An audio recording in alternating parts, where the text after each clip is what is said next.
তো ভিউয়ার্স দেখেন আমি শাপলার পাপড়ি দিয়ে কত সুন্দর করে ডেকোরেশন করে নিয়েছি। আর পাকোড়াগুলো খেতে কিন্তু সেই মজার হয়েছিল। আর দেখেন ভিতরটা একদম সিদ্ধ হয়ে গেছে আর বাহিরেটা একদম মুসমুস। আসসালামু আলাইকুম ভিউয়ার্স, খুব মজাদার একটা রেসিপি করে দেখিয়ে দেবো। সেটা হচ্ছে শাপলা দিয়ে পাকোড়া।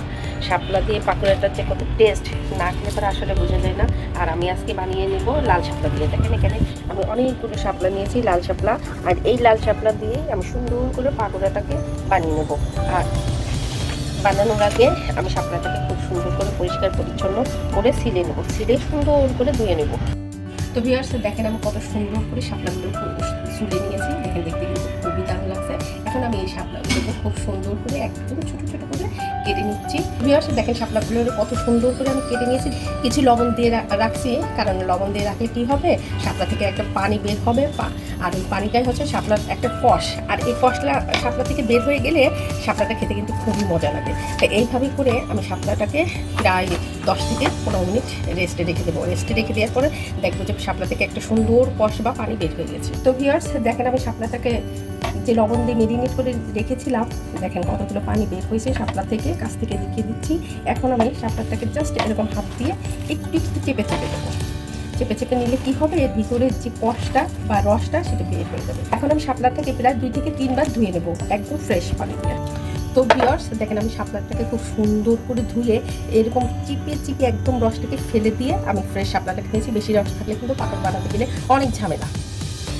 এখন আমি শাপলার ভিতরে কিছু কাঁচামরিচ আর কিছু পেঁয়াজ কুচি দিয়ে দিলাম। এর ভিতরে গুঁড়ো মশলাগুলো দিয়ে দিলাম। এখানে জিরের গুঁড়ো, ধনের গুঁড়ো, গরম মশলার গুঁড়ো আর পরিমাণ মতো লবণটাকে দিয়ে দিলাম। আমি এখানে চাউলের গুঁড়ো দিয়ে দিলাম পরিমাণ মতো, বেসন দিয়ে দিলাম পরিমাণ মতো। আমি অল্প একটু বেসন রেখে দিচ্ছি, যদি লাগে তাহলে দিব।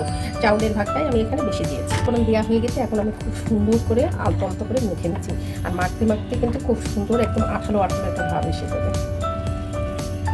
তো এখন যদি অ্যাভেলেবেল শাপলা পাওয়া যায়, তো আপনারা কিন্তু বাজার থেকে শাপলাগুলো কিনে এনে কিন্তু খুব সুন্দর সুন্দর রেসিপি করে খেতে পারেন। শাপলা দিয়ে মাছ, শাপলা ভাজি, শাপলার পাকোড়া, শাপলার স্টিক, সব ধরনের কিন্তু রেসিপি শাপলা দিয়ে করা যায়। এর আমি একদম সহজ পদ্ধতিতেই কিন্তু এই শাপলার পাকোড়াটা বানানো দেখিয়ে দিচ্ছি। তো ভিউয়ার্স এর ভিতরে আমি বাকি যে বেসনটা ছিল সেই বেসনটা দিয়ে দিচ্ছি। আপনারা পাকোড়া বানানোর ক্ষেত্রে কিন্তু অবশ্যই শাপলাটাকে খুব ভালো করে চিপে দেবেন। ভালো করে চিপে না দিলে শাপলা থেকে কিন্তু প্রচুর পরিমাণে রস বের হবে। দরকার হলে সব কিছু দিয়ে মেরিনেট করার আগে শাপলাটাকে হাত দিয়ে খুব ভালো করে চটকাবেন। হাত দিয়ে চটকায় এর যত রস আছে সব রস বের করে চিপে চিপে তারপরে আপনারা শাপলা পাকোড়াটা তৈরি করবেন। তো অলরেডি দেখেন মাখানো হয়ে গিয়েছে একদম পারফেক্টভাবে। আবার ঝাল, লবণ, এভরিথিং ওকে হয়ে গেছে। এখন আমি চুলায় চলে যাচ্ছি পাকোড়াটাকে ভাজার জন্য। অলরেডি তেলটা কিন্তু গরম হয়ে গেছে। এখন আমি পাকোড়াটাকে ভাজার জন্য দিয়ে দিচ্ছি। আপনারা যে কোনো শেপেই পাকোড়াটাকে দিয়ে দিতে পারেন, তাতে কোনো সমস্যা নেই।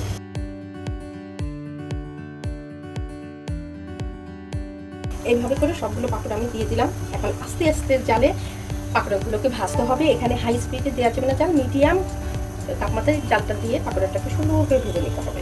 এই পর্যায়ে একটু সুন্দর করে উল্টিয়ে পাল্টিয়ে দেয়, তাতে করে কি হবে, পাকোড়াগুলো খুব সুন্দর ভাজা হবে এপাশ ওপাশ সব পাশে। ভিউয়ার্স দেখেন অলরেডি কিন্তু আমার পাকোড়াটা খুব সুন্দর ভাজা হয়ে গেছে। আর এই ভাজাটা কিন্তু খুব সুন্দর করে ভাজতে হবে, আস্তে আস্তে করে আস্তে আস্তে করে।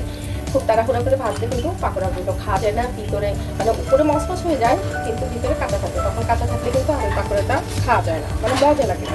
তো অলরেডি দেখুন পাকোড়াটা কত সুন্দর ভাজা হয়ে গেছে। একদম একটা গোল্ডেন গোল্ডেন কালার আসছে। ক্যামেরাতে আসলে এতটা বোঝা যাচ্ছে না। তো এইভাবে করে আমি বাকি পাকোড়াগুলো খুব সুন্দর করে ভেজে নিচ্ছি।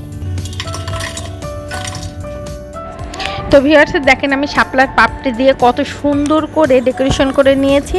আর পাকোড়াগুলো খেতে কিন্তু সেই মজার হয়েছিল। আর দেখেন ভিতরটা একদম সিদ্ধ হয়ে গেছে আর বাহিরেটা একদম মুসমুস। তা আপনারা যদি আমার চ্যানেলে নতুন হয়ে থাকেন তাহলে প্লিজ আমাকে একটা সাবস্ক্রাইব করে আমার পাশে থাকবেন। ফেসবুক থেকে দেখে থাকলে অবশ্যই একটা লাইক এবং ফলো দিয়ে রাখবেন, যাতে করে আমার রেসিপিগুলো আপনাদের কাছে খুব দ্রুত পৌঁছিয়ে যায়। তো কমেন্টস করে অবশ্যই আমাকে জানিয়ে দেবেন আমার পাকোড়াগুলো কেমন লাগে। ওই পর্যন্ত সবাই ভালো থাকবেন। আল্লাহ হাফেজ।